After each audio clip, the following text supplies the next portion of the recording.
Thomas Dutroux s'est confié dans 6 à la maison sur France 2, mercredi 24 mars.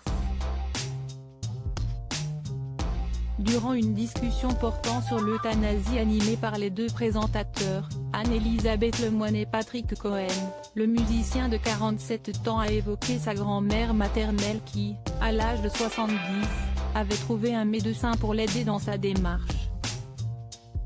Elle a eu la maladie de Charcot, et à partir d'un moment, elle ne pouvait plus faire sa toilette, se nourrir, elle n'était plus du tout indépendante, même aller aux toilettes toute seule, et là il disait, que le jour où ça lui arriverait, elle aimerait disparaître, a-t-il confié.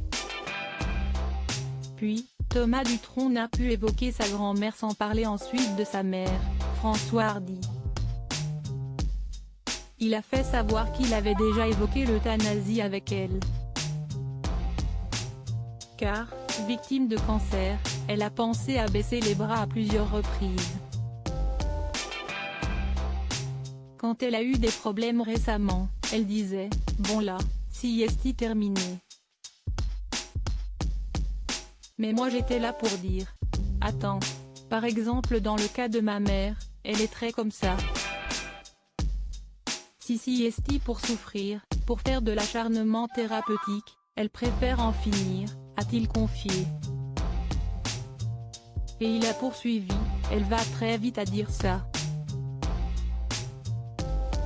Elle, si est-il l'excès inverse. Elle irait trop vite à faire l'euthanasie. L'euthanasie, une solution pour Françoise Hardy. La chanteuse de 77 ans s'est d'abord battue contre la maladie d'Hodgkin avant d'être touchée par un cancer du pharynx. Suite au traitement qu'elle a dû subir, dont plusieurs radiothérapies, Françoise Hardy est aujourd'hui victime de plusieurs effets secondaires. Dans les colonnes de Paris Match, elle a déclaré avoir en permanence des détresses respiratoires, des crises d'étouffement et de suffocation, sans parler des hémorragies nasales interminables. Raison pour laquelle elle a dû mettre un terme à sa carrière. Je suis devenue sourde d'une oreille et j'ai la tête asséchée, gorge, nez, bouche, je ne pourrai jamais rechanter. Si elle assure ne pas avoir peur de mourir, Françoise Hardy craint d'éventuelles souffrances. Elle a expliqué, quand mon état deviendra encore plus insupportable, je n'aurai, hélas, pas le soulagement de savoir que je peux me faire euthanasier.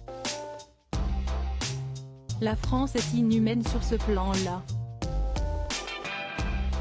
Thomas Dutronc la soutiendra.